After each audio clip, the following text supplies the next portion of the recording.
ধৈর্য ধারণের পরীক্ষা। কখনো কখনো বিপদ আপদ আসে বান্দার ধৈর্য পরীক্ষার জন্য। ইরশাদ হচ্ছে, ওয়ালানাবিলুয়ান্নাকুম বিশাইইম মিনাল খাউফি ওয়াল জুই ওয়া নাকসিম মিনাল আমওয়ালি ওয়াল আনফুসি ওয়াস সামারাত ওয়া বাশশিরিস সাবিরিন الذين إذا أصابتهم مصيبة قالوا إنا لله وإنا إليه راجعون أولئك عليهم صلوات من ربهم ورحمة وأولئك هم المهتدون।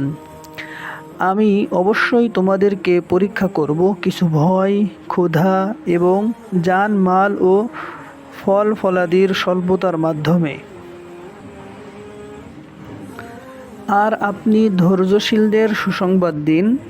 তাদেরকে যখন বিপদ আক্রান্ত করে তখন বলে, নিশ্চয় আমরা আল্লাহর জন্য এবং নিশ্চয় আমরা তার দিকে প্রত্যাবর্তনকারী।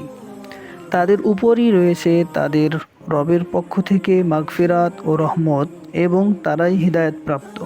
সূরা বাকারা 155-156 নম্বর আয়াত। বিপদে পতিত হলে 1.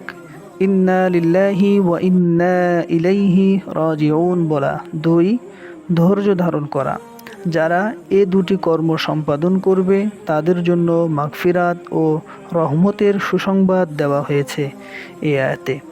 আল্লাহুম্মা জাআলনা মিনহুম।